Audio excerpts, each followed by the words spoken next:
who needed nutrition. I mean, after all, if you already went to the doctor, he gave you a prescription, right? That just masked everything. And then gradually came the dawn, and gradually I met Dr. Nasr, and so here I am. On a scale of 0 to 10, what is our health? I hope I'm not a 10 because I don't think a 10 would be very much fun. And I'm awfully glad I'm not a 0 because one would be dead. But I want each one of you to think, where are you in the scale of 1 to 10? Because tonight Dr. Nasr is going to give you some good ideas on how you can sort of move up higher on the scale. Because he certainly taught me a few things. I'm a lot higher in the scale than when I first went to see him as a patient. He was a biochemist before he became an MD. And maybe that is why the way he has approached medicine has been.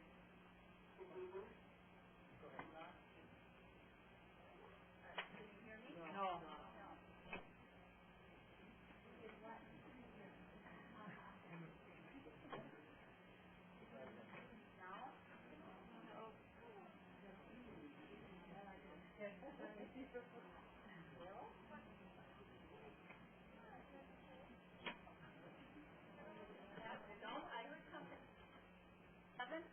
He worked as a biochemist at UCLA.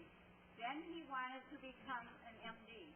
So he went to the University of Guadalajara in Mexico. When he graduated, he was just a general practitioner. So he did his internal medicine residency and then his cardiology residency. And he's had lots of studies in nuclear medicine, and he's absolutely the most brilliant and probably one of the most wonderful people I've ever known in my whole life. And so those of you who have been here before know what I'm talking about.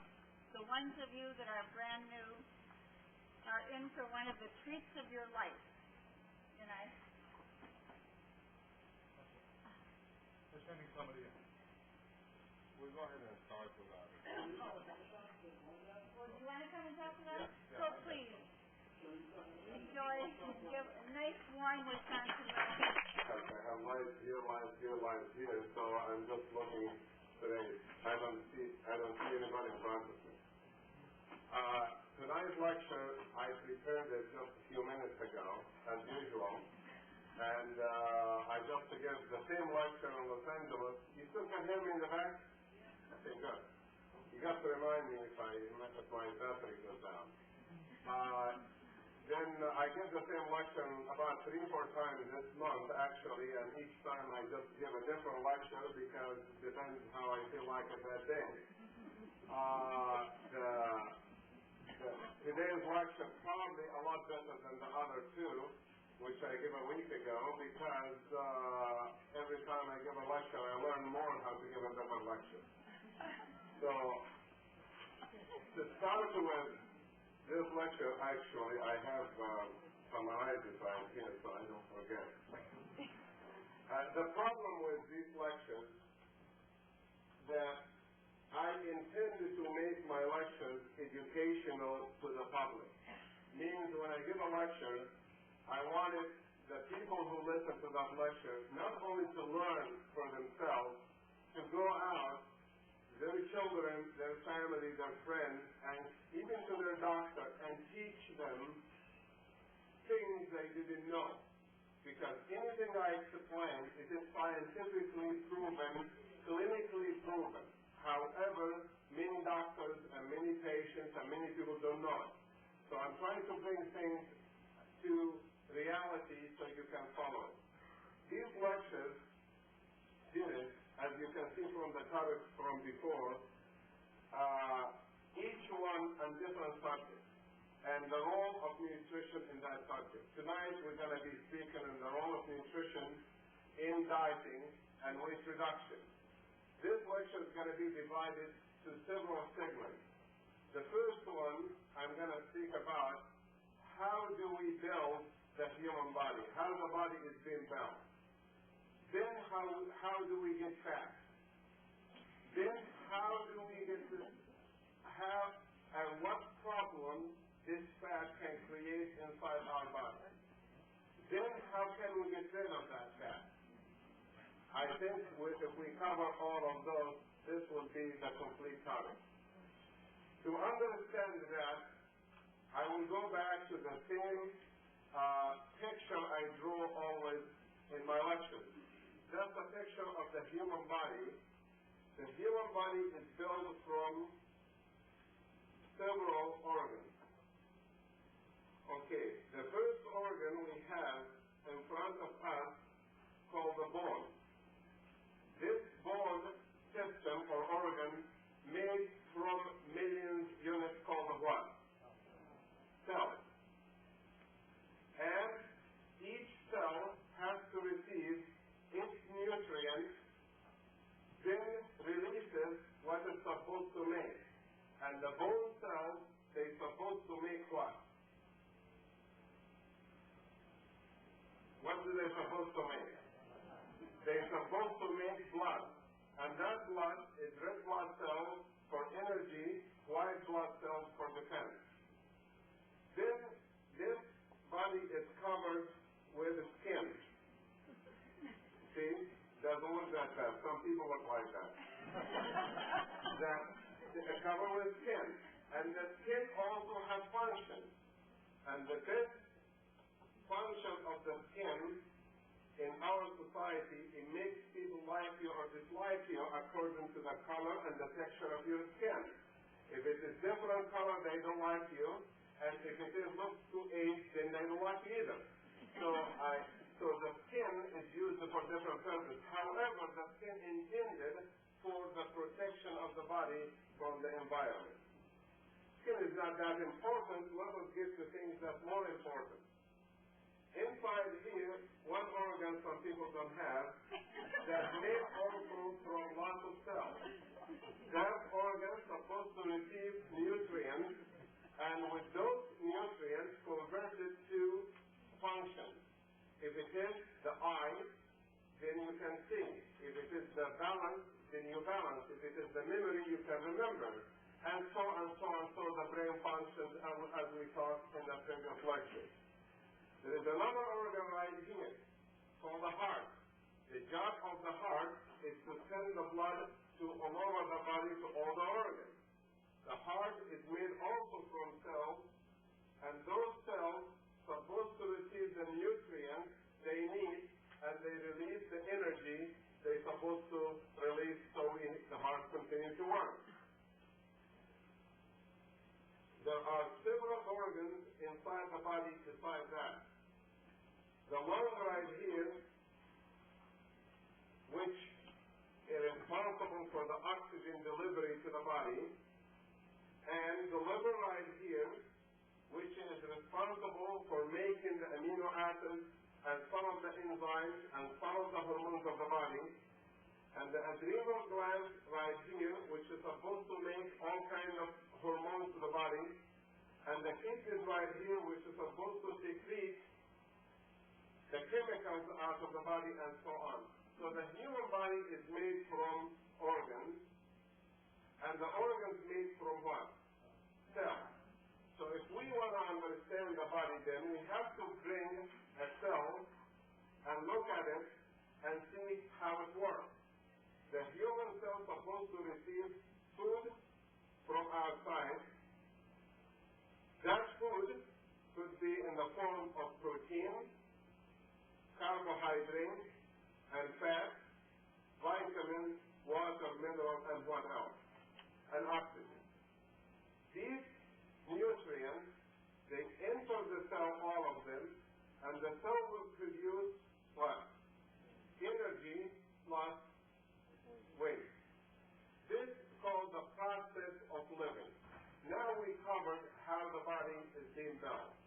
Let us follow each one of these nutrients separately and see what happens to it when it enters the human body. First of all, the carbohydrates. The main function of the carbohydrate it breaks down to nutrients called the what? Sugar, glucose. Carbohydrates, there are two forms of carbohydrates. One is simple, that's the sugar, and the other is what? Complex, we call it what? Starches. The sugar, when it enters the body, it goes directly to the cell. The starches, when it enters the body, it gets digested in the stomach and converted to what? To a sugar, where the sugar will enter the cell. The main nutrients the human body has to create energy are the sugars. Whenever the sugar enters the body, it goes in the bloodstream, and then it goes directly to the cell. It passes every cell in the body and sees how much sugar each cell needs. And when the sugar enters the cell, it gets then converted to energy. The other nutrient that we have to have is called the fat. When the fat enters the body, it gets digested to fatty acids, and in the bloodstream, the fat immediately will go to the cell and convert to something called LDL. And the fat will change to something called HDL. When we talk about fat and carbohydrates, the main function of the carbohydrates is to be converted to sugar, to convert it to inside the cell to energy. To do that job, we require something called enzymes and hormones to do that. We cannot convert protein to energy. Protein enters the cell and gets converted to enzymes. Carbohydrates, which is a form of sugar, convert to energy, and the fat also will convert to energy. However, we tend to eat too much sugar, too much starches, and too much fat. And the process becomes too much in the human body. When you eat starches or carbohydrates from our side and it converts it to sugar, the blood sugar can only reach 180. The maximum blood sugar can reach is 180. Any sugar above that, it would be dangerous to the human body. Any sugar above that will make the blood too sweet, and the person will develop diabetes. To prevent the process of sugar becoming diabetes, the extra sugar that the cell doesn't need, it converts to fat. And the extra fat also stays as fat. So both the sugar and the fat eventually convert to what? To fat. The fat swims inside the bloodstream in the form of LDL, low-density lipoprotein. Low-density lipoprotein is a very dangerous type of fat because it is the word low-density lipoprotein.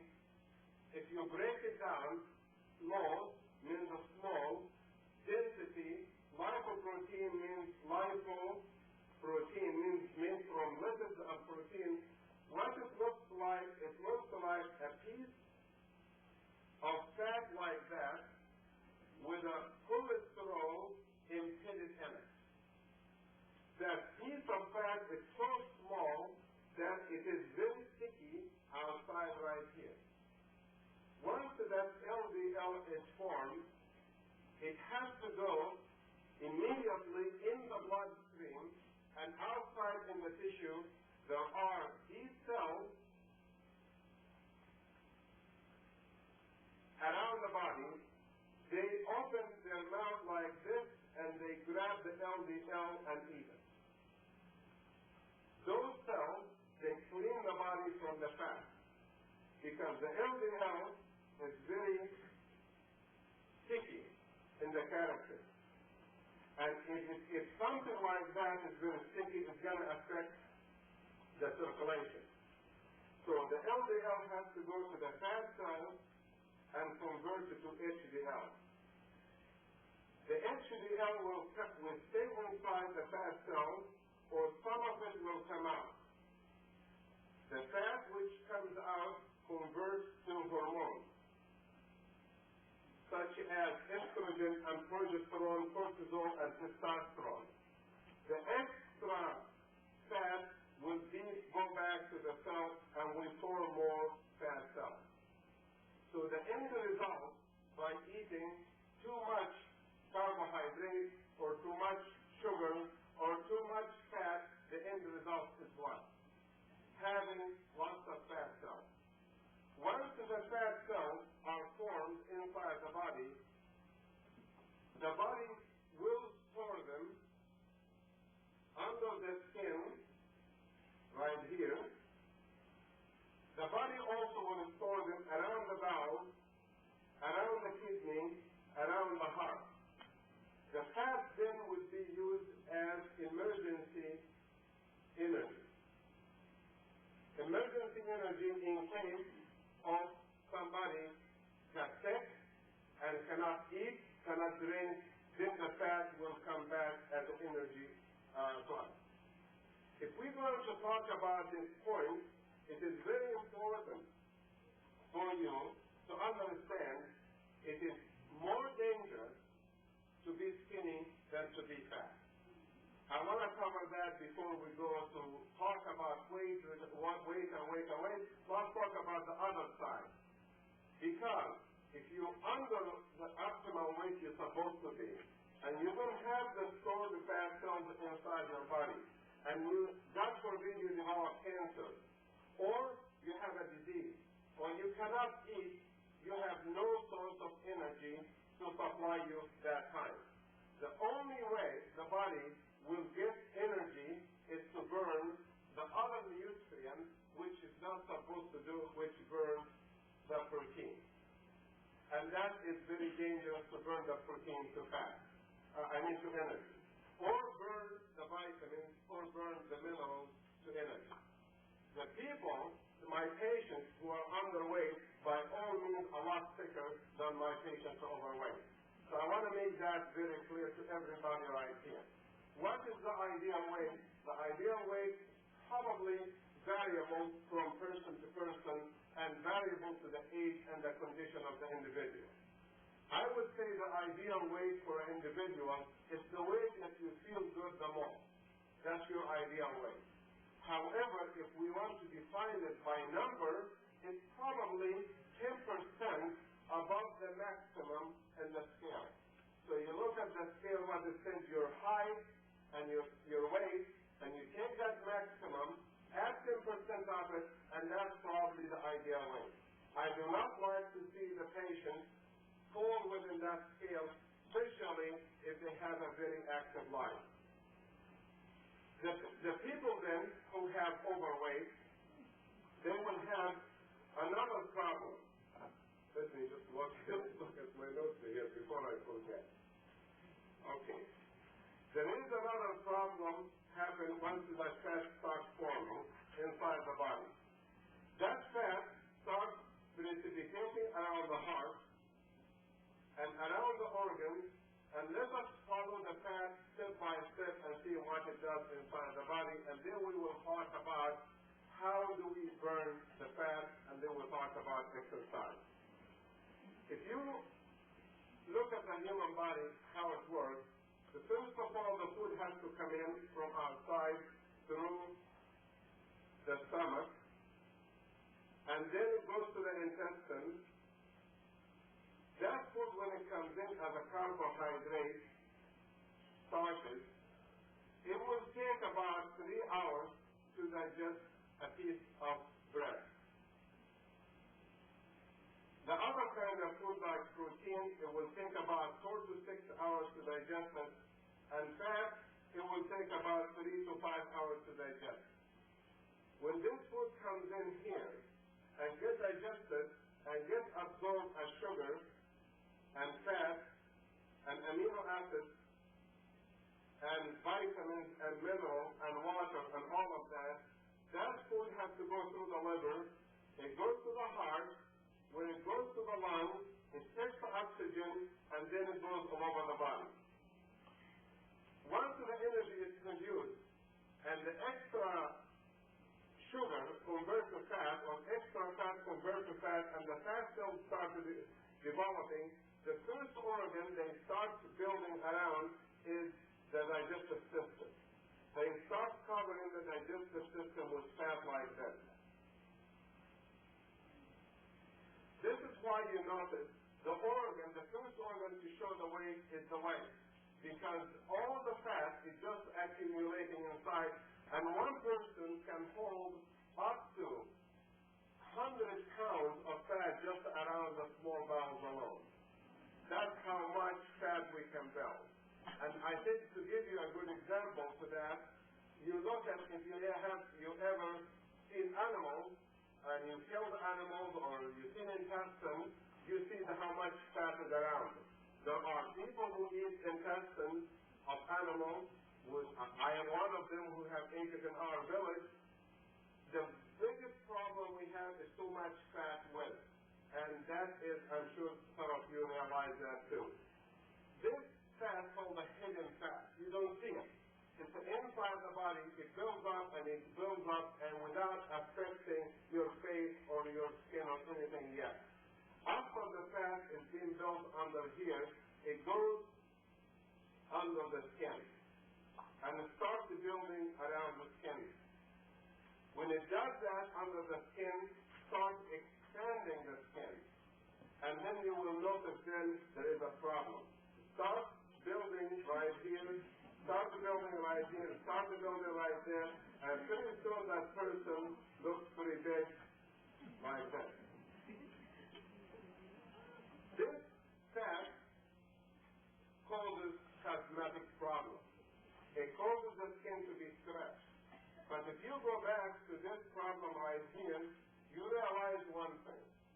People who are overweight will have problems digesting food, right? Because the intestine doesn't have... Are you following me or are you falling to sleep? Okay, you follow me so far. Okay, good. The intestine, it moves very fast, and you can hear it sometimes. You can hear your son. When it has so much fat, it gets heavy. So the nerve, it cannot move. So it becomes quieter, and the person will have other problems. Will have digestive problems, will have loss of gas, will have heartburn. Correct? Another problem, there is a tissue right here. Separates the heart, which sits up here, from the stomach, which sits underneath that. Once that fat builds up inside here and starts bulging through this and goes what? Hiatal hernia. And then hiatal hernia starts pushing the heart to the side, and we call it a heartburn. And then when you sleep at night, you can't sleep in a certain position because the intestine will push the heart in the side, and that's another problem. So the pressure build right here will build up and will also build down. And the person who has that much fat will have collapsed organs. For example, in women, the uterus will start coming out, or the bladder even might come out, or even in men, there is not much anything to come out because everything is closed, then the stomach itself starts hanging all over the place. The intestine also, it has a very slow movement because it cannot move so fast. Because it cannot move so fast, the person will get what? Constipated. This is just few examples, but the absorption of vitamins, the absorption of food, the absorption of minerals also would be decreased in this individual. So you can name multiple problems it happens in the digestive system when we are overweight. The other problem with the skin. When the skin gets lots of fat underneath it, the skin insulates you from outside. When it gets lots of fat underneath it, the person will retain heat inside, and also sometimes that too much fat will pressure the arteries and cause cold hands and cold feet and circulation problems. We should look at the effect of fat on the circulation. When we look at the arteries leaving the heart, this is the artery right here going to the brain, and another artery right here going to the rest of the body. The fat starts precipitating the LDL especially inside right here. When it precipitates inside, it causes what? It causes plaques or blockages. And those plaques are made from little pieces of LDL with calcium in between it. This is why we have used the chelation therapy with success to remove some of the calcium deposits between the plaques, hoping that will break the plaques down, and it shows lots of promise that it works. This plaque right here will cause hardening of the arteries. Are you following me so far? The hardening of the arteries makes the blood pressure go up. High blood pressure causes risk of enlarged heart and stroke and many other problems. Besides that, having the blockages inside the arteries to the brain will cut the circulation to where? To the brain. So the brain will get less blood. When the brain gets less blood, when we have that, then we start having symptoms of brain malfunction, such as the vision will be affected, the hearing will be affected, dizziness and concentration, and all of these problems. The other problem is when the circulation to the rest of the body goes down. The lungs in the chest will have fat around it. When the lung has fat around it, the person will have shallow breathing, and it doesn't have good oxygenation to their system. Then they develop problems like emphysema and other problems later on. The second organ after that, going down right here, is the liver.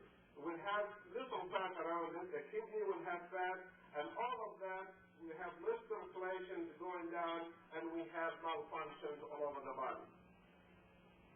This is the effect of fat inside the artery. However, when we operate on people, we notice another phenomenon, that the fat starts accumulating outside the artery and outside the heart. And the heart will be connected and impeded in a piece of fat and cannot move in any direction. When the heart does that, then there is a problem and the risk of having a heart attack. The other thing is the arteries is connecting and there is decrease of circulation. So if we are talking about what is the problem having too much fat, we're talking about dangerous problems, but more dangerous is to get fanatic and start losing lots of weight too fast, and also getting too thin or getting anorexic, and that is the beginning of big lots of diseases will happen. These are the problems with building fat inside the body. How can we get that person down inside? How can we do that? To understand that, you have to understand how the body works. Is it easy or difficult? Well, let us look at all the factors make a person gain weight.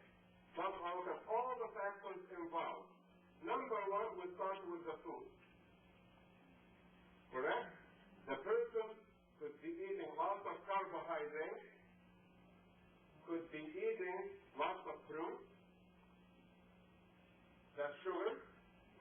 eating lots of sugar in juices or any form of sweet, or could be eating lots of fat. Food like this converts, all of that converts to what? To fat. To convert these things to fat, the body needs enzymes and hormones. There are hormones make you fat, and there are hormones make you skinny. The hormones make you fat, they intend which way the body likes to be, to gain weight or to lose weight. The human body. The human body always likes to gain weight.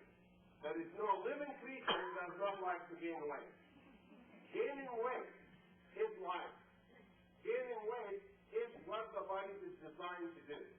The body is designed to eat and gain weight. That's the design by God to the body. Eat and gain weight. However,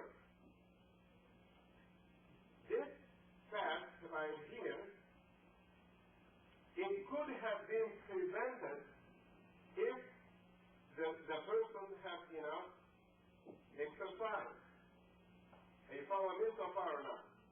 Due to lack of exercise or too much food, that there is too much fat. The man in the older days, he used to eat lots of fruit. They eat lots of sweets and they eat lots of starches, and they don't gain weight. Why is that? Because to get from point A in the house to point C in the supermarket, they have to walk, or to the field, or to harvest the crop, or to do anything. They have to work so many hours to earn so many calories. Are you following me so far now? You have to work so many hours, like 8 hours, to earn a living for a whole day, which for you and your family, which, like, say, 8,000 calories. You work 8 hours for that. Right now, you can work 5 minutes or 10 minutes to earn enough money to get enough sugar to gain the same amount of calories. Do you follow me or not? Okay. So the amount of work needed to sustain a living is not needed anymore.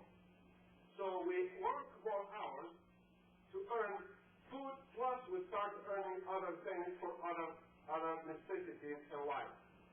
So the lack of exercise has created a big problem.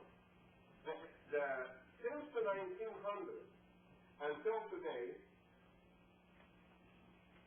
1989, the amount of patients suffer from heart disease went like this, cancer like this, stroke like this, and all the diseases related to fat. So much fat went like this. In the meantime, the amount of energy burned and exercise went down like this. Because you don't have to work so hard. Then came the automobile, the car.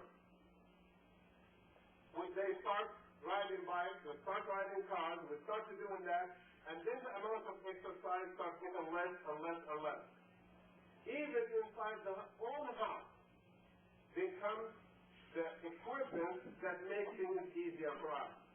The human body likes to eat and likes to build the fat, and it doesn't like to work.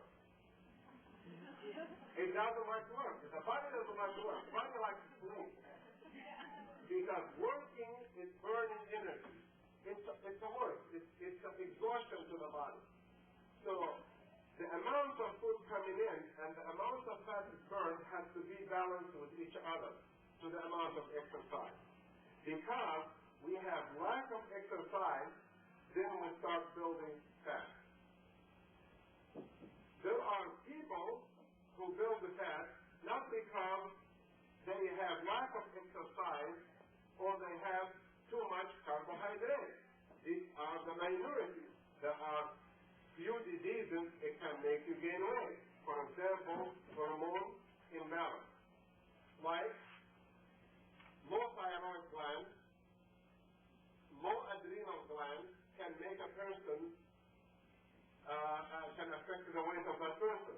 This hormone imbalance, of course, can be detected through blood tests. The other diseases is kidney disease, liver disease, and heart disease can make a person gain weight, and they gain weight of water rather than fat. To burn this back to get that fat out of the cell, it is very difficult to go this way.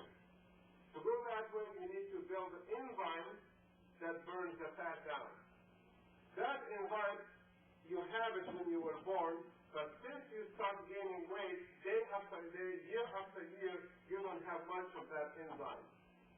This enzyme lipase that's supposed to break down the fat is not there. For that reason, you could have extra weight, you try to burn it, and you can't burn it because the enzyme is not there. Then you have to build the enzyme. And to build the enzyme, it's going to require certain regimen you have to put the body under.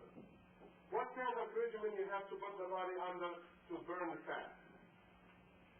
Okay, this is the food converts to fat.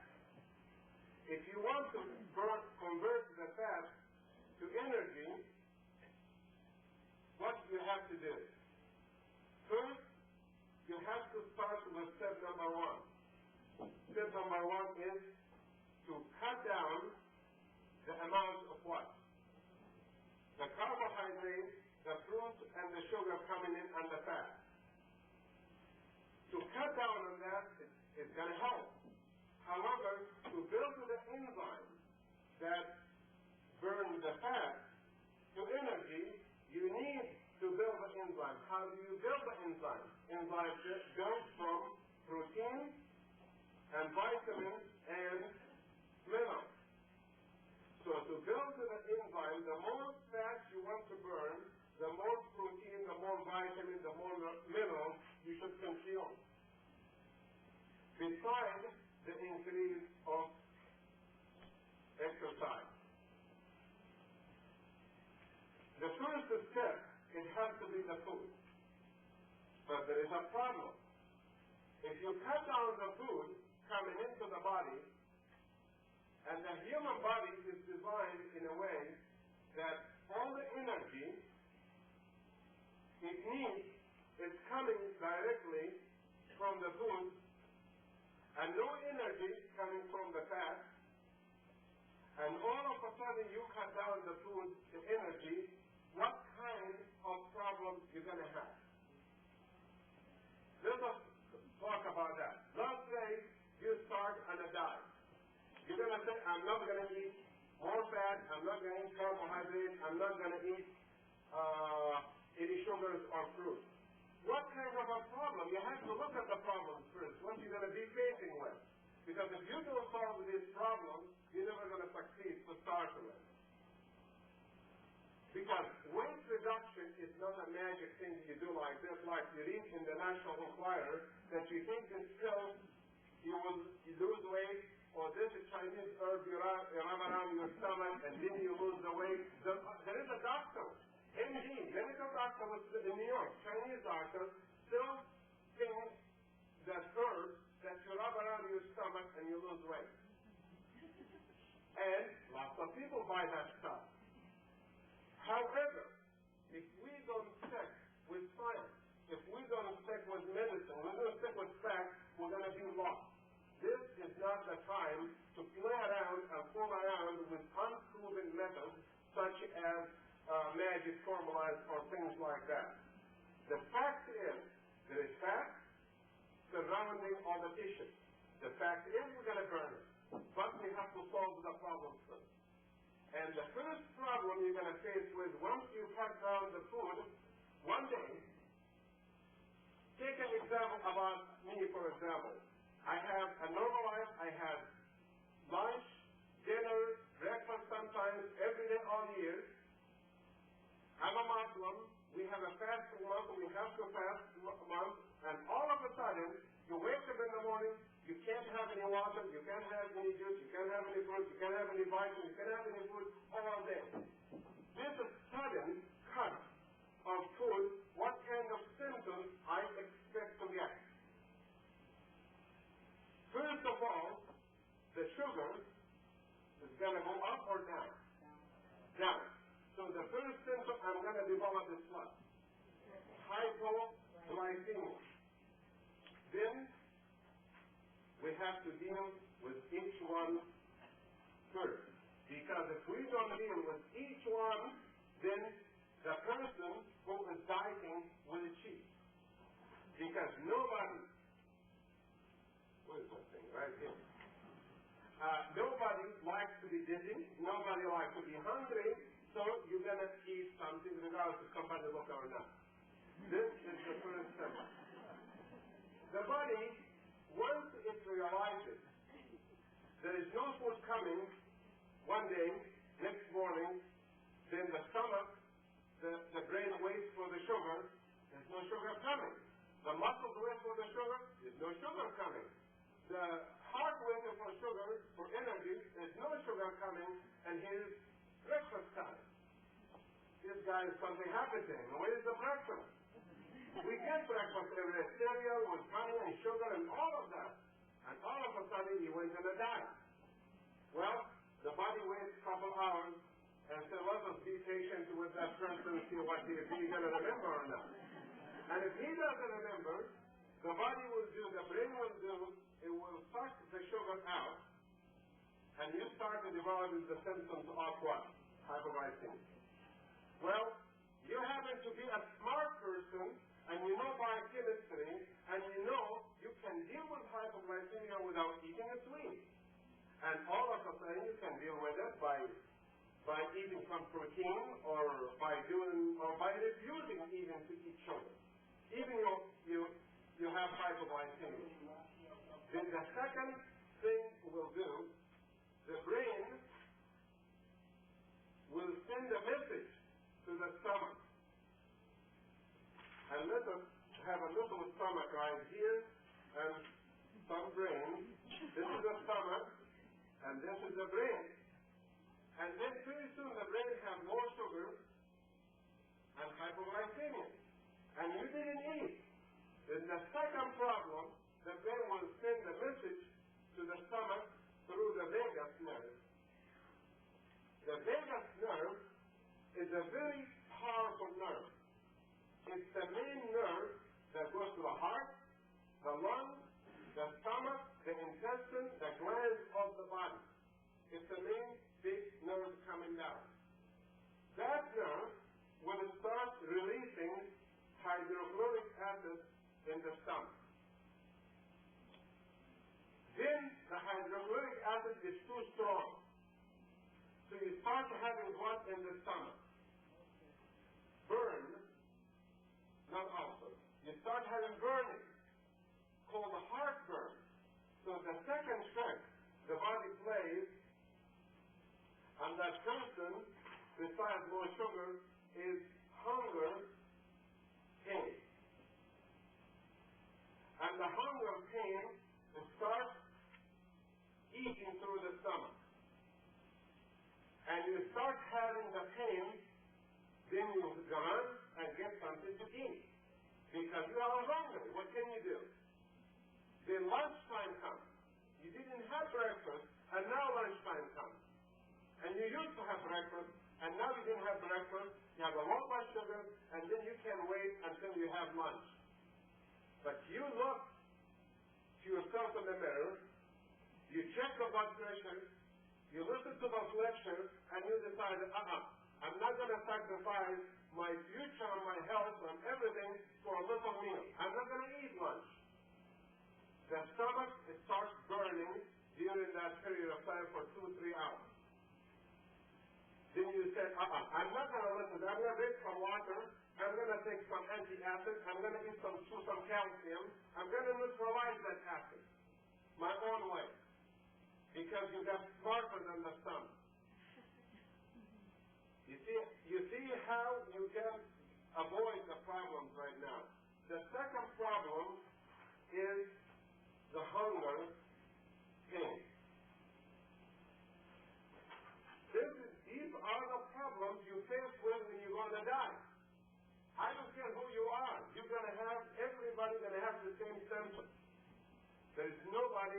not have this symptom. This is something the body designed to do that. That nerve innervates the intestine. When it generates all of these problems inside the body, the blood pressure drops. And you get dizzy. So the third problem with diet is dizziness. You follow me so far? These are the symptoms. But there are other symptoms. With hypoglycemia, there is other symptoms associated with fatigue, sleepy, tired. Then when you're in a diet, because you didn't eat anything, your blood sugar is low, and you cannot escape from it. It doesn't matter what you eat, you're going to have low blood sugar. You understand that? It doesn't matter what you eat. If you eat protein, you're still going to have a low blood sugar. If you eat fiber, you're still going to have low blood sugar, because you're not eating sugar. So, can you really survive without that sugar? If you understand the chemistry of the body, you can. All you have to do during that time is figure a way that you make sugar out of fat. To do that, you need to build the enzyme. So to do that, you have to exercise. When you dieting, and you're going to have, you're going to have hypoglycemia and hunger pain and dizziness, and you know you're going to have that, there is one way to avoid all this problem. The one way to avoid this problem is called exercise. Because there is no way the brain can play all the tricks in the body where the muscles exercise. The muscle and the heart will take over the brain function. When the heart is working hard, the brain shuts. They cannot compete with each other. When you exercise hard, you cannot think. When you exercise very hard, you cannot be thinking about what you're going to do tomorrow, what you're going to do tonight. When your heart rate is going, you're hopping and popping and thinking about that, you don't. Your mind is set when you're going to stop exercising, when you're going to slow down because you're tired. So during exercise,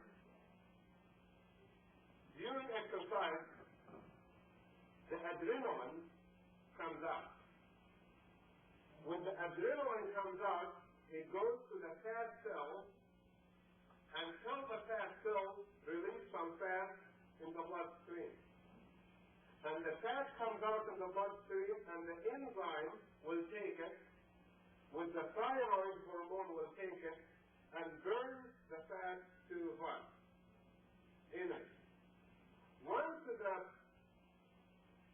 the body got the energy it wants, then there is no problem. The problem is the brain cannot eat fat. The muscles can eat fat. The fat can be burned in every place, but not the brain. For that reason, you cannot go on a complete fasting diet. You have to have some carbohydrate in the diet.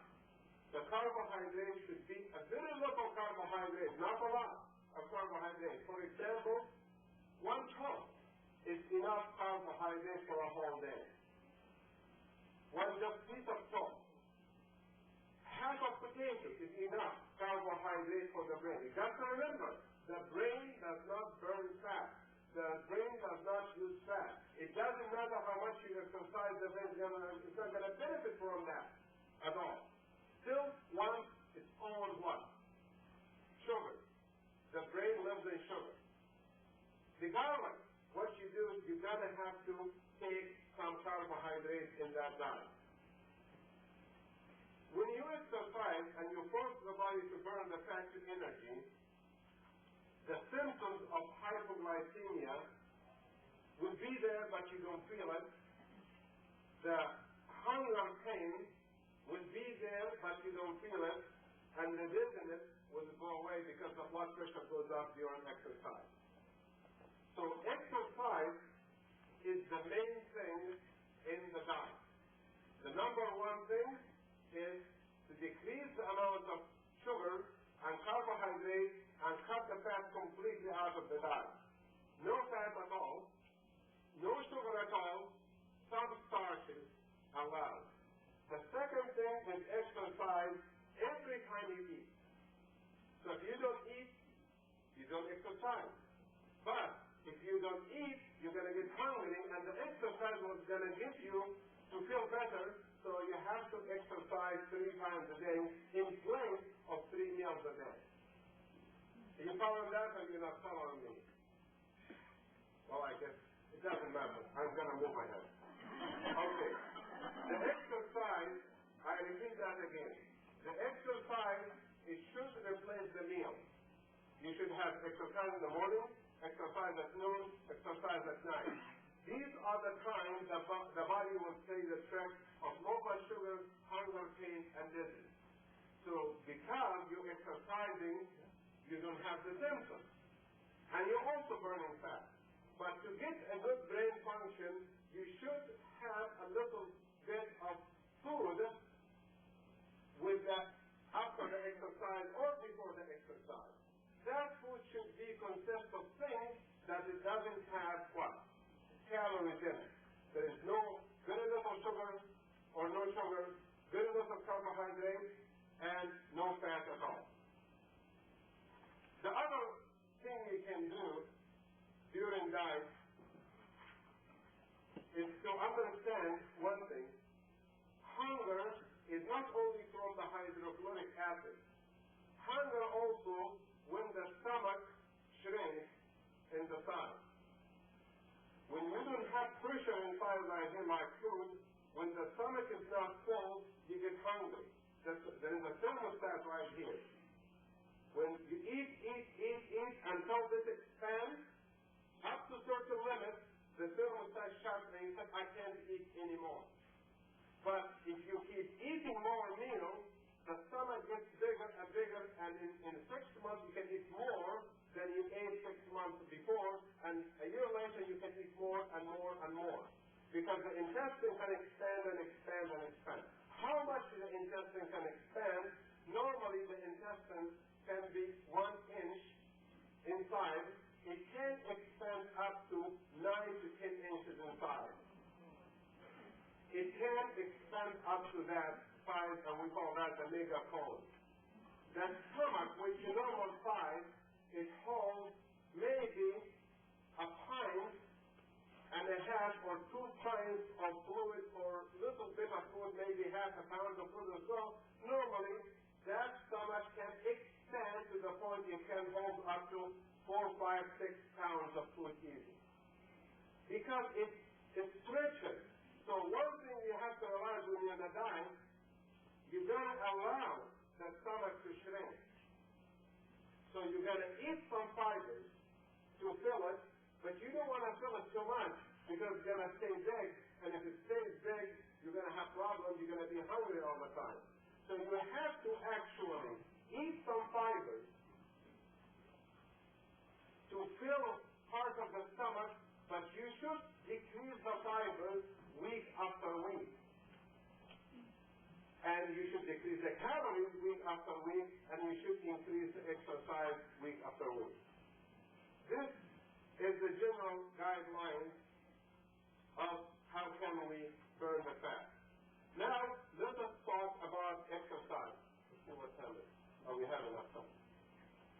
Exercise is a process that you want to burn energy from fat. You want to convert fat to energy by enzymes and hormones. Once you decide that you want to lose weight, 2 things you have to be sure. You have to be sure that your hormones are balanced.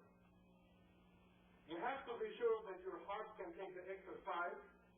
And if your heart cannot take the exercise, then you cannot exercise. And if you cannot exercise, you're not going to lose weight very effectively. But you have to remember something about the heart. The heart is a powerful organ. It doesn't matter how sick it is, you always can make it better. So you're going to have to be sure that those things are maintained. To build enzymes, you need more protein, more minerals, and more vitamins. So if we want to make a summary to everything we said so far, number one is less fat, 0. Number two, less sugar, 0. Number three, less carbohydrate, maybe 1 to 2 toasts a day, or maybe half a potato a day, or maintain the carbohydrate intake to about 500 calories of carbohydrate. If this is 0, 0, you have carbohydrate. Then you need more protein. But remember, if the protein you eat have carbohydrates in it, it's not pure protein, then you have to calculate that. If you take, for example, instant protein, then instant protein has carbohydrates in it, so it covers both of those. So the 500 calories has to cover both of that. But if you eating fish and chicken, then you have to count the fat in that meat. And then you have to deduct that from the 500 calories. Are you following me or you're not? You're not going to lose weight in a magic way. The people who are going, for example, to places like Nutri-System, pay lots of money, or these diet places, they give the same packets of food to everybody, and there is no so much follow-up. There is many dangers. Number one, you could have a stroke, heart attack because you're really not getting a full examination, but also those packets of food are not that safe. If you formulate it yourself at home, then you can lose weight, but you got to do it in a scientific way. Don't be lazy about it. If you're lazy about it, then get fat, stay fat. Because you're going to lose weight, you're going to spend all this money on Nutri-System, then you're going to gain it back. Then you're going to spend money and you're going to gain it back. Because you're really not working hard on it. You want somebody to do it for you. And it's not going to work that way. You've got to do it yourself for yourself. If you have more protein and less carbohydrates, like 2,500 calories, and no sugar and no fat, you require also more what? Vitamins and more minerals and more water during the diet. How much more vitamins? Well, let us see. You want to burn half a pound a day, then you probably should double the amount of vitamins you take on a daily basis. But if you want to burn 1 pound a day, you should take 4 times the amount of vitamins you take on a daily basis. You should not go in a diet that's too strict and too rigid unless it's medically observed that your electrolytes are balanced, your vitamins are balanced, and everything is balanced. But if you want to do it on your own, you can, if you calculate everything and do it right. How much water one person should drink during diet? Well, you can drink up to 8 glasses of water. But you cannot drink if you're not thirsty. To be thirsty, you have to exercise. When you exercise, you get thirsty, you drink more water. But you can't sit without exercising and say, I wonder how I'm going to drink this 8 glasses of water. Well, why don't you sweat it, then you drink it, that makes it a lot easier that way. Besides doing all of this less stuff and more ideas, then we have to have also more exercise. there is more gyms around for exercise than I've ever seen in my life. And every day there is a place for exercise. And I don't know why you have to have somebody to do the exercise for you when you do it yourself. Exercise is very simple mechanism. What is the best exercise? No, it is not water.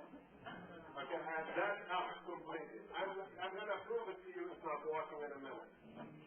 The definition of the best exercise is the exercise that you achieve the goal without harming your body. Everybody agrees to that. That you achieve the goal, you burn the energy, but you didn't get hurt from the exercise. Remember that about exercise. Exercise can be dangerous to the human body. Exercise can hurt the heart, can elevate the blood pressure, can cause stroke. Exercise can throw muscles, ligaments, break bones, destroy hips, destroy knees. Exercise can do all of that. Remember when I started talking about the diet, I said, look at the problem you're going to face before you do it. Plan how you're going to solve it before you do it. If you don't, you're going to lose. Now, how are we going to do exercise safely? The effective way to do exercise is to do exercise that is safe and burns lots of energy. Okay, let us talk about all of them. You said walking. Walking is a good exercise, but it is not perfect exercise. We're looking for a perfect exercise. Remember, you're going to be exercising a lot, 3 times a day, for how long you're going to be. So how much damage you're going to cause to the body, you're going to be careful with that. Exercise by walking. Let us look at somebody who is walking, and this person right here in front of us wants to lose weight. That person who wants to lose weight, right here, weighs, let's say, 180 pounds. Let's take that number to average men and women together. How much, let us suppose from this point to this point right here is 100 pounds. And from here to here is 80 pounds, and the total is 180 pounds. Are you following me or not? Okay. How much pressure right here in this joint, right here? That joint, how much pressure does it have on it every day? Every time you stand. How much? 100 pounds. This is one joint have a pressure of 100 pounds just standing, doing nothing. So you understand of why we have back pains and we have all of that. Okay. This joint would be less. How much down up here? It depends how much the head weighs. So we don't get lots of problem here, but we start getting it in the low back right here because that's where the weight concentrates. You follow me so far?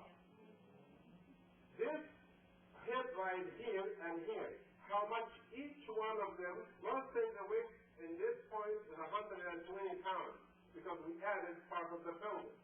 How much each hip has pressure on? How much weight? 60 pounds of pressure on this joint, 100 on this one here. Let's come down here, let's say this pressure is 150 pounds so far. How much does the knee have on it? 75 each. And how much does the ankle have on it? 90 each. That is that person standing. If that person jumps up and down, would the pressure of all of this increase or not? Would it go up or not? It would increase. If you know a little bit of mathematics, a little bit of science, the higher you go, the more you land, the more the pressure, isn't it?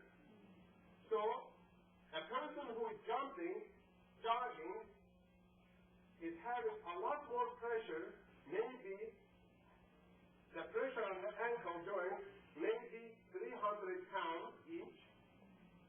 Maybe the knees right here have about 200 pounds each. Maybe the hips have around 150 pounds each. Maybe the low back has 200 pounds or so. So you know immediately that jogging, it has to be raised and up. Because you're not doing it for fun. If you want to jog for fun, yeah, do it. But you're not doing it 3 times a day, and you're not going to do it, you want to do it because you want to go in the fresh air, if there is any, and you're going to run on the grass, and you're going to have very thick pads on your shoes, that's fine. For fun. But we're not doing for fun here. We are doing business here. Business, we have a serious problem going on in the body. Serious problem of degeneration, aging, heart disease, a problem, and you have 100 years to live, and you see how many years you have left, and every day counts. So there is no reason to say, I do it next week, I do it tomorrow, I do it. Well, there is not so many weeks left or years left you're going to enjoy. The sooner you do it, the more you're going to enjoy it. So it is not something that somebody's going to say to you, please be on the diet. Or your friend, or your wife, or your husband. You can't do that. You know, either you're going to lose the weight and take care of yourself and go and die. Because you're going to have problems, you're going to suffer, you're going to have your own problems, you created, you generated, you suffer from it. But the solution is still available. You follow me or not? The human body can regenerate. The bone can become new. The joints, very difficult to regenerate, but we can put even artificial joints nowadays in people and get them to walk again and exercise again. So there is no excuse that you can't enjoy life up to the last day you live it. The problem is laziness because our body doesn't want to do it. Then walking, this is the second one. The more you walk, how much you have to walk to burn, that person has to get from 180 pounds to 130 pounds. If you never lose 50 pounds, that's a lot of exercise. That's a lot of hours of exercise. Probably very close to 200 to 300 hours of exercise. Heavy exercise just to burn that 50 pounds.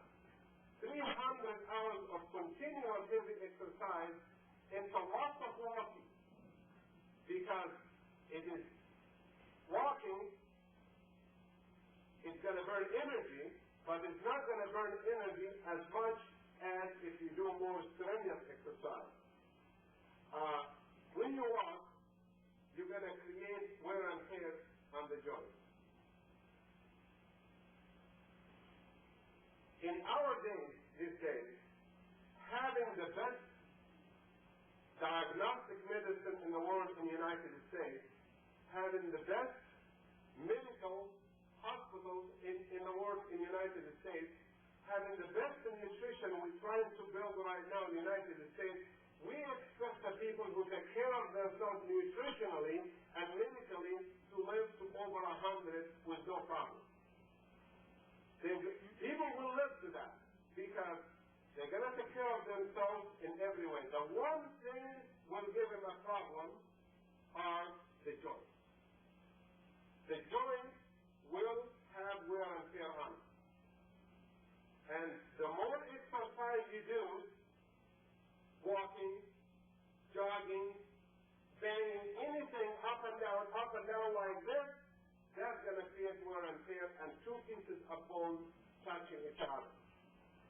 The bone system, it looks like that. This is a bone, and this is another bone right here in the back. These bones covered with cartilage,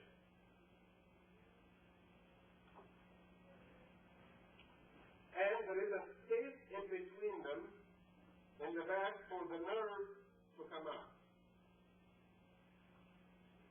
The space in between them about 1/4 of an inch.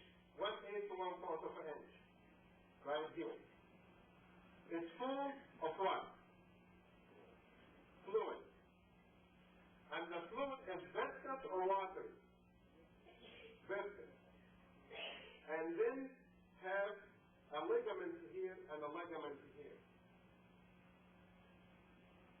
When you have a pressure coming down of 100 pounds or 200 pounds, and this bone hits this bone, two things happen.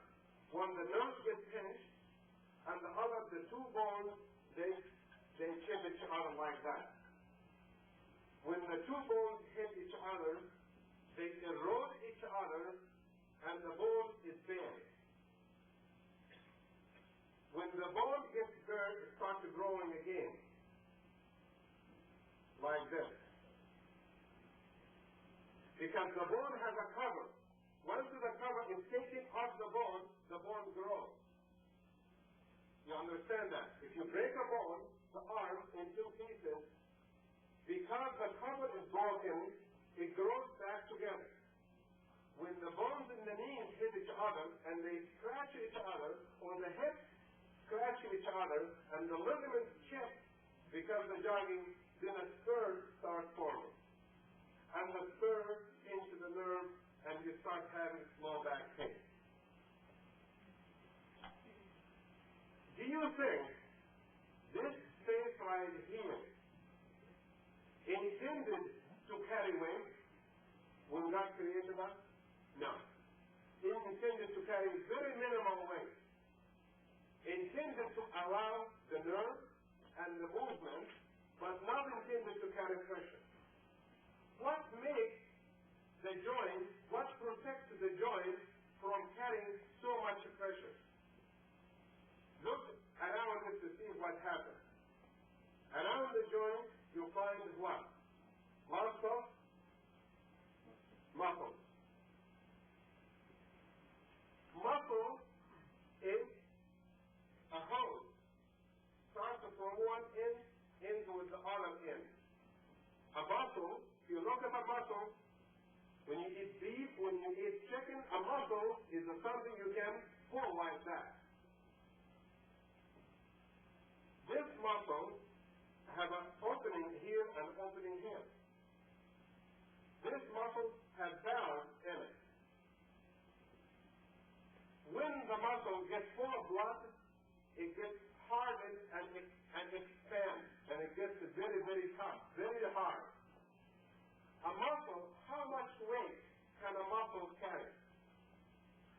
Let us take an example. How big is a muscle? A muscle can be as big as 2-3 inches in diameter. How much a hydraulic hose, 3 inches in diameter, can carry in weight? It's a hydraulic system. It can carry thousands and thousands and thousands of pounds.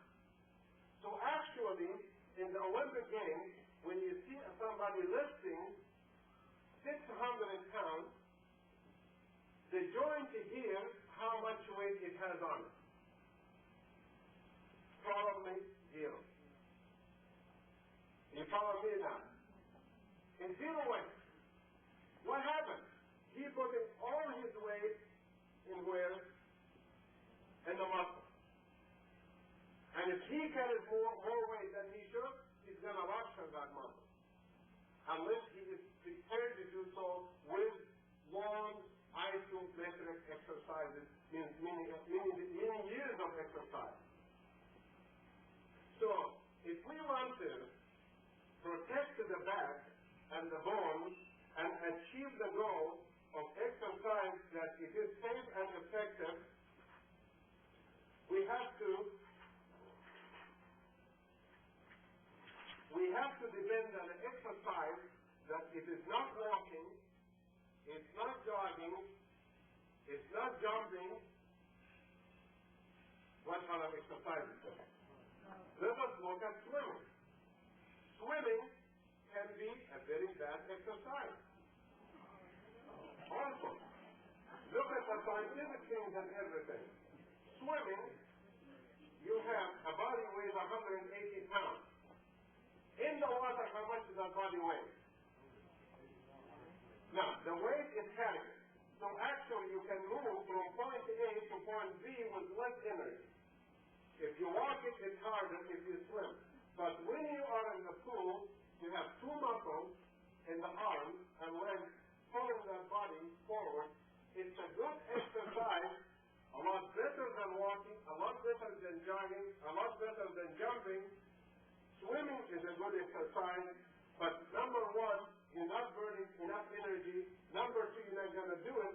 hours a day,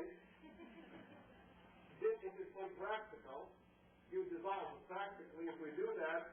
So what we're going to have to go to the practicality, because people have to work. Not everyone has a swimming pool and all of that stuff. It's called the rowing machine. The rowing machine. Here is what a person weighs all this weight. Let us put him in this position. How much weight on this joint? Now, when he's laying down, zero. Everything is zero, correct? And let us have this person move back and forth, up and down, by doing sit-ups. If that person starts doing sit-ups, or doing rowing, or both, so let us put sit-ups, rowing machine plus sit-ups right here. These two exercises right here are the most important exercises. Because you achieve the goal. But the problem, you haven't done it for years, so you have to start very, very, slowly. But 3 times a day. Then if you're going to do sit-ups, you're going to land your back. And you're going to try to sit-up. That's what the sit-up means. Okay? Then you're going to try to sit, but you have pain in the back. Fine. Don't get to the degree that you have pain in the back. Get to it and go back. And you do it gently, back and forth, like that, for half an hour. What you're doing right there, there's 24 hours in the day, and we only use a half an hour right now. Okay? And the other hour is used for other things. Okay. Half an hour, let's say 15 minutes. Let's say 5 minutes. Let's say it doesn't matter really. Because if you're doing it, you're barely sitting, going about 5 degrees and going back, you're not doing much. You're barely breathing anyway. Okay, so why can't you do it for 30 minutes? So you're going back and forth like this for a period of time. Well, let's say the goal is 30 minutes 3 times a day, and you can only do just sit-ups for 5 minutes. But if you can only do it for 5 minutes, you're probably pushing it hard and you're getting tired. That's why. You can go back a little bit. Don't get to that degree. The most important thing in exercise is the time you take in exercise, not how many hours of exercise. It's the time. You've got to exercise every day and 3 times a day. Even if you do 1 minute of sit-ups and 1 minute of our machine 3 times a day. Even if you do that, it's still better than doing 5 minutes for a machine, 5 minutes of sit-ups 1 time a day. Because the joint needs to break the calcium loose inside. There is calcium deposit. And you got to break it, you got to grind them slowly to get the flexibility of the body, then you achieve that. The rowing machine and the sit-ups, then it has to be done 3 times a day each. And how can you change a habit? Then if you are working and you couldn't do it, then do it twice a day. It's still better than once a day. If you couldn't do it twice a day, do it once a day. But don't expect so much result when you can. But in the weekend, when you have a chance to do it 3 times a day, you should do it when you have the chance. For how long you should do that? Probably 30 minutes rowing machine and 30 minutes sit-ups. This 3 times a day, and this is 3 times a day. That's 3 hours a day of exercise. That 3 hours a day of exercise out of 24 hours are the same amount of time or less of the people 1900 it took them all day to do something and come back. And this is why when you go to countries like in India or Africa or Brazil or these countries, they don't have cars, they don't have automobiles. You see people walking or women walking straight, they don't have the problem with arthritis that we do right here. But you can rebuild that. Exercise also does other things, of course, with the circulation and the conditioning of the bone and all of this stuff. This is the best way to exercise. The other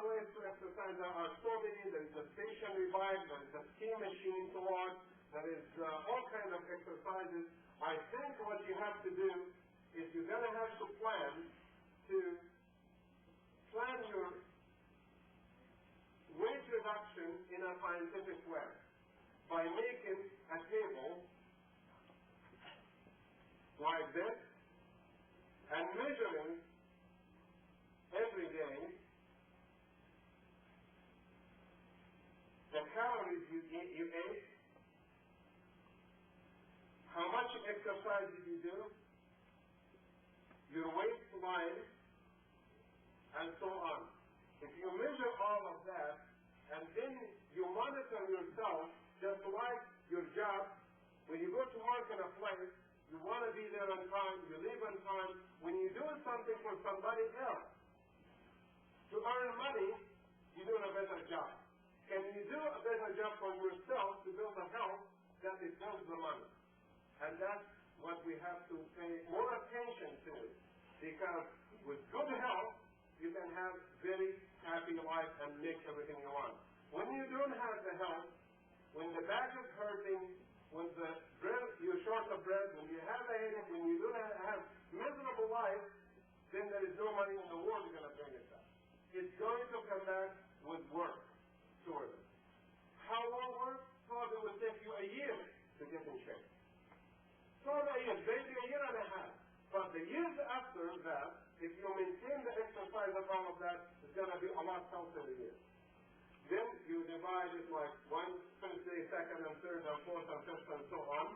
When you really go for the diet, seriously, then after you already achieved your goal, then you go to the same table the first week, the second week, the third week, and the fourth week, and you already achieve the goal, you can weigh yourself only in a month, David. And you follow me or not? You don't have to have it every day then. You can do it every week. How much calories, how much I weigh. Oh, you have to put your weight also right here. So you know how much. Then how much weight you have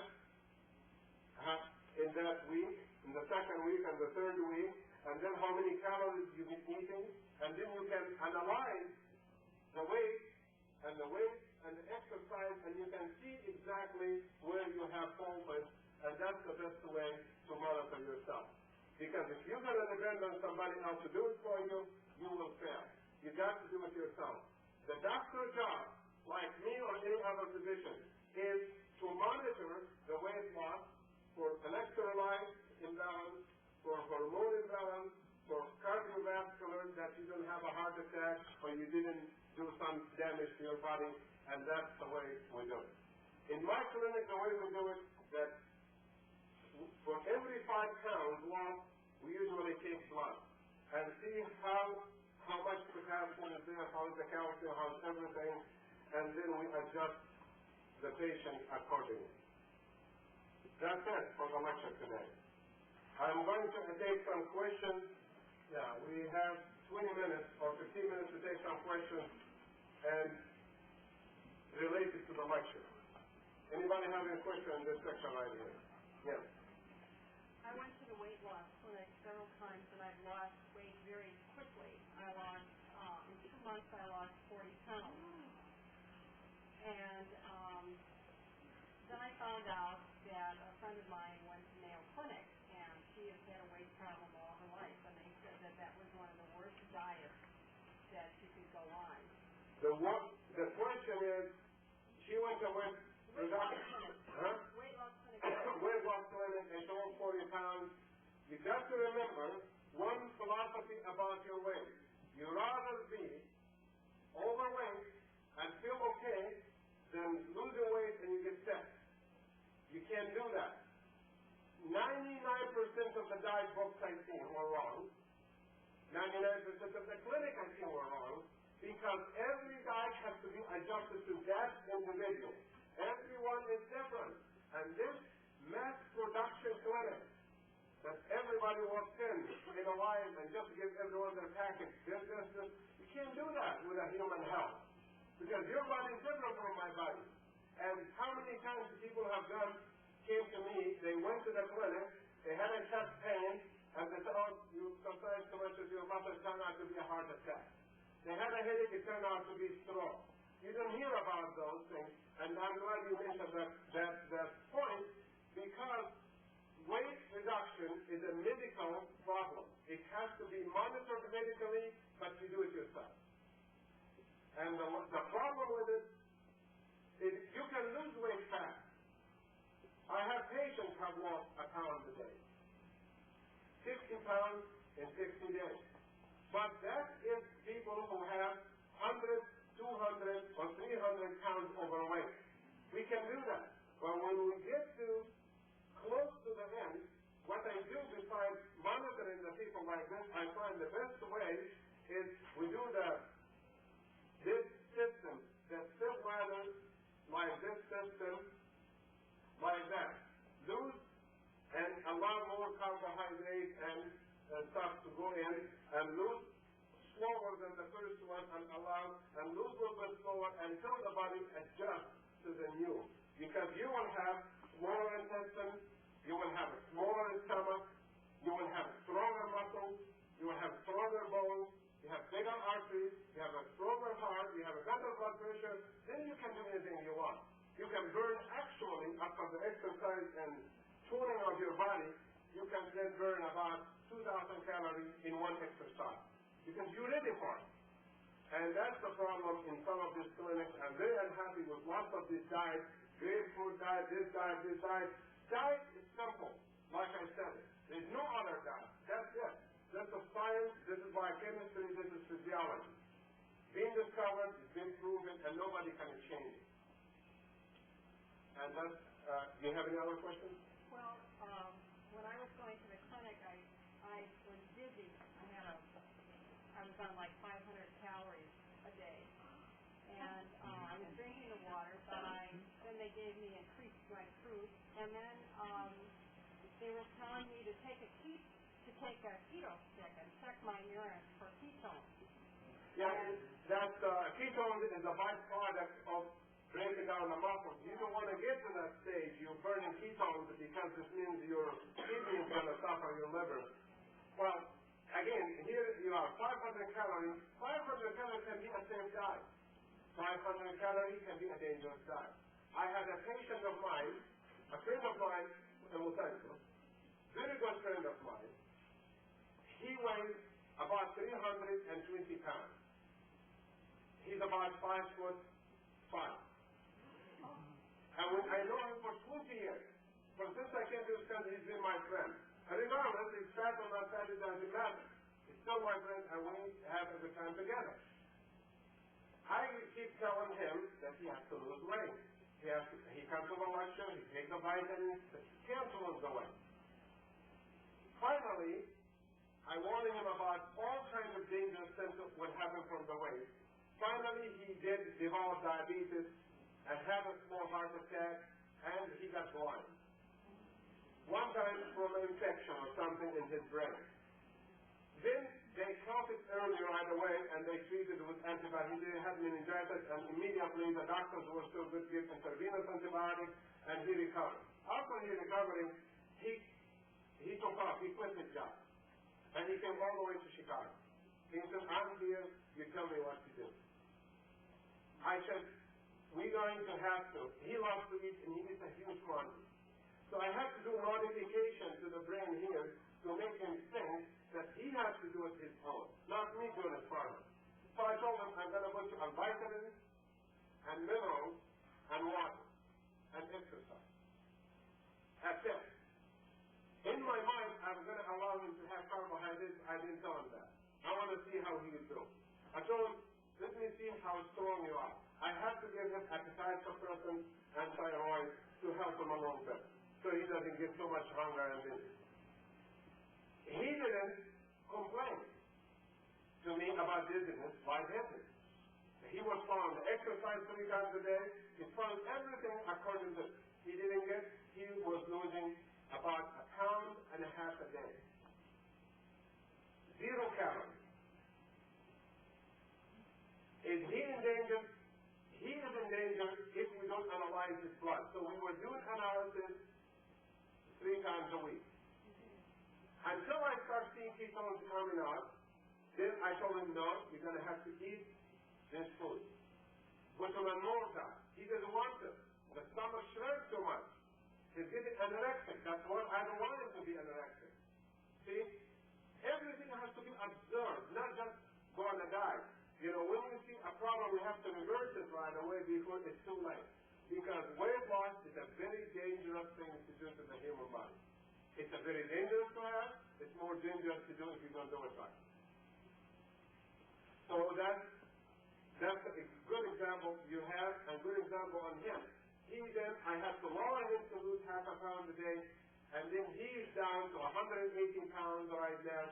He's maintaining himself on 180 pounds, which for 5'6", 5'5", it's a little bit high, but I'm keeping him 3-4 years like that because the skin has to come back. Remember, the skin, that flap that comes back and the excess skin can be taken out, but with time.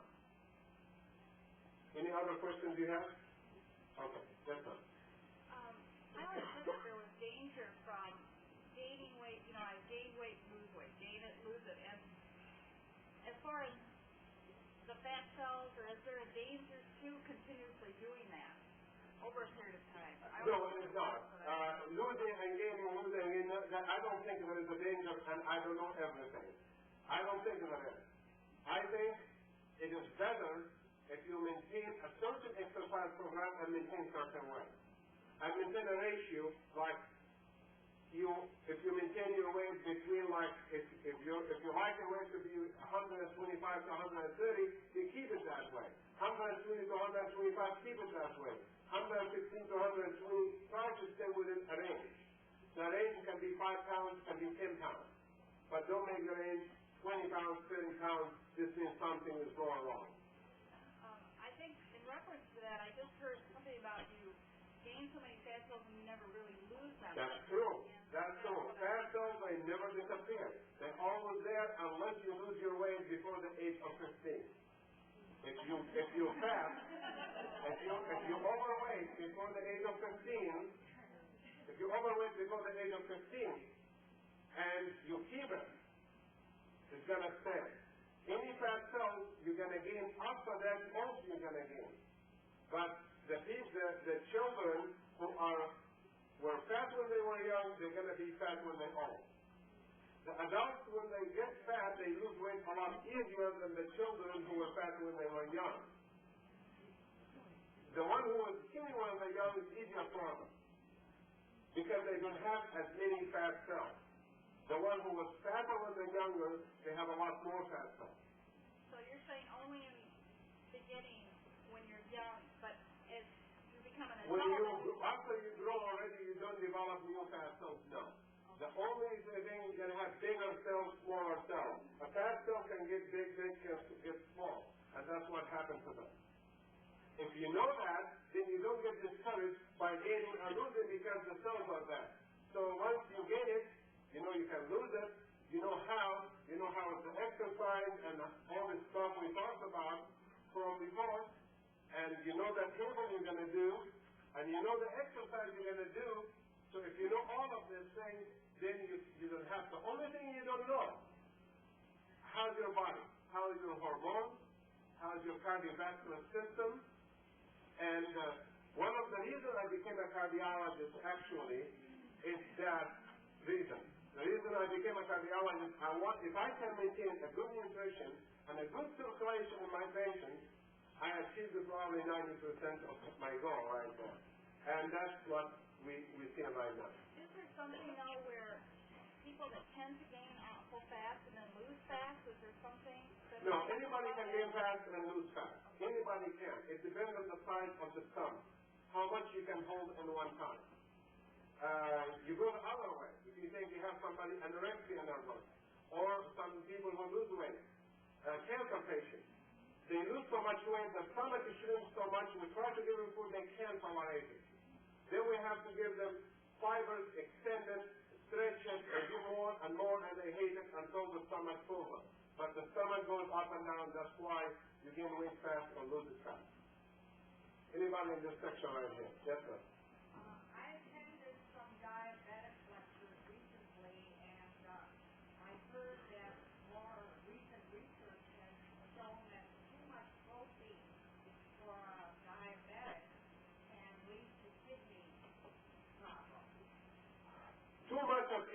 can lead to problems. Okay, that's the fact number one. If you have too much of anything, if you have too much of water, you can drown. So there's too much, you're right. But I think what we have here in these lectures, taking something good and discouraging the people about and leaving something else that's bad free and loose. Diabetic patients, which we will give a diabetic lecture again one day right here, will benefit more of having more protein and more starches and less sugar and less sweet. However, diabetic patients who are overweight, once they lose their weight, usually they don't need as much insulin.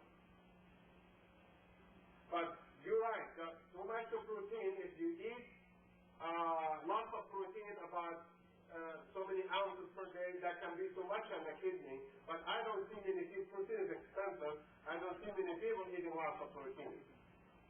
I see the problem eating too much sweets and too many sugars. That's the problem I see the most. Yes, there's one more question there. What percentage of protein should we eat? Percentage of starches? What percentage? Probably in the beginning of the diet, probably the protein should be about 80%, 90%, and the carbohydrate about 10 to 20%.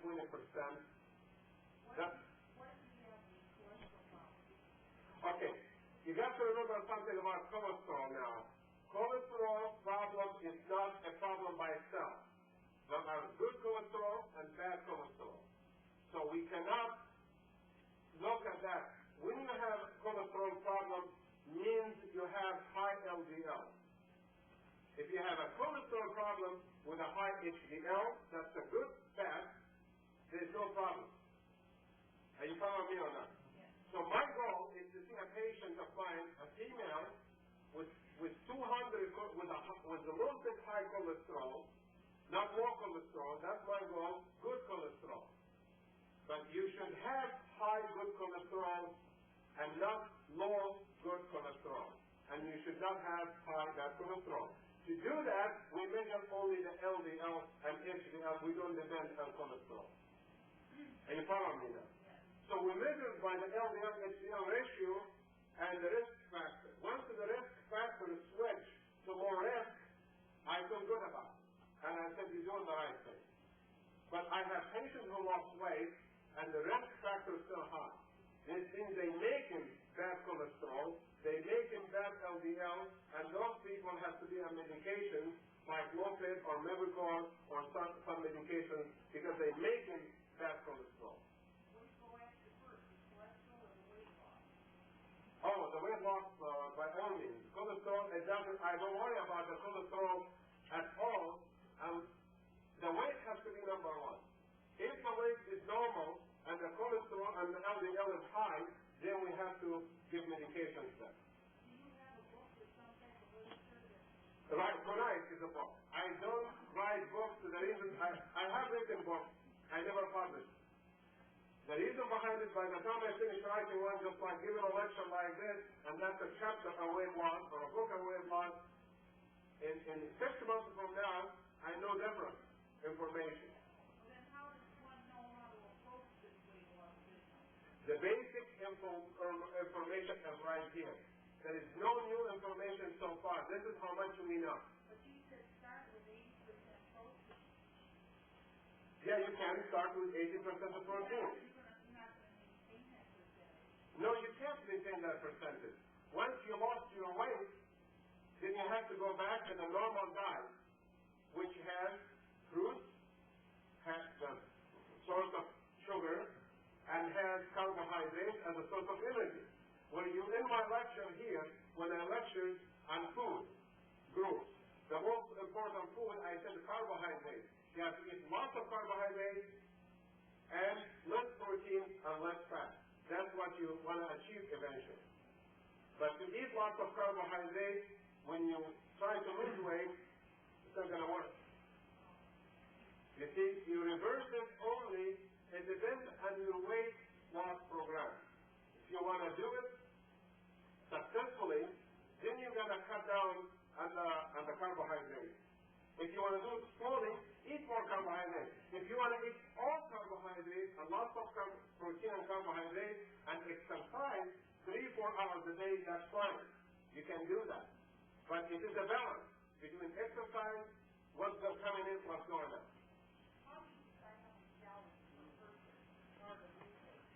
How many calories? It depends on how much that person weighs. If the person is 20 pounds weight gain, we'll probably go down to 1,000 calories with exercise, hour and a half a day. Then, if I notice with exercise hour and a half a day and 1,000 calories is not enough, then we have to go down to 800 calories or increase the metabolism with thyroid or increase the exercise to 2 hours. So it's going to have to be adjusted according to the results. Because everybody's metabolism is different from the other. And your metabolism, you might have inherited lipogenic system. Lipogenic system is everything you eat goes to fat. If you inherited that, that's the obstacle in front of you. And to overcome that, you need to pay more attention to the diet. All right? You're welcome. We're going to go to this next. Simple protein? I said simple sugar. Simple carbohydrate.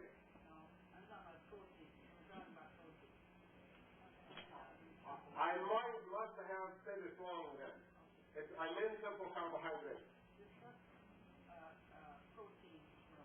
Okay. Proteins are good for diet. The best of proteins are the vegetable protein. Vegetable protein. It's the easiest to digest. It's the lower molecular weight. It's easier in the stomach. Beans, all kinds of that family. Soya protein, innocent protein, all kinds of proteins from vegetables. The second group of proteins, they are good fish and chicken. They are higher molecular weight, they don't have lots of saturated fatty acids, and they are better for us. After that comes the beef, which is more molecular weight, and after that the pork is higher. Yes? Question on vitamins. There are coated vitamins and then there are the uncoated. Is there any problem in digesting the coated generally? Do you know patients who... Yeah, I have lots of patients with digestive problems that they eat vitamins and tablets and they go through them because the intestine cannot crush the tablet. When somebody has a problem like that because they have fast intestine transit time or they don't have the space for the food to stay in, they go through fast, what we have to do with these people is give them lots of fibers and the vitamin is taken in powder form or crushed or take the vitamins after the meal, give a chance for it to dissolve. If it doesn't dissolve, then these people have to be investigated why they cannot do that. It's sometimes rather uncomfortable as well. Yes, it is. I give a lecture in digestive system here once. I believe we talked about all the digestive problems, and we're planning to repeat it again next year, 1990. Any other question? Yes. What should your LDL-HDL ratio be? Well, the ratio is the risk factor. The risk factor itself, it should be in the normal range or low. And there is a blood test, it tells you that factor by itself. There is, it depends on your age, it depends on your weight. You can have HDL and high LDL, different ratios, but as long as the ratio, the risk factor, which from the question about the cholesterol, it is calculated, and the triglycerides, then we find out how this factor is. There is no specific factor for everybody, but there is a ratio between 4 to 6 ratio that you should have LDL, HDL to LDL 4 to 1 probably.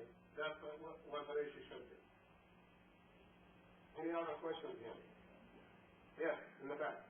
Should there be a time span between exercise and eating? Yes. Exercise and eating. Well, if you exercise in the time you're supposed to eat, you eliminated the hunger and the fatigue and the habit of eating. However, if you exercise in such a hard exercise, you're not going to be eating very much. But if you have to eat, you have to space it in between exercises. Approximately 2 hours. Any other questions here?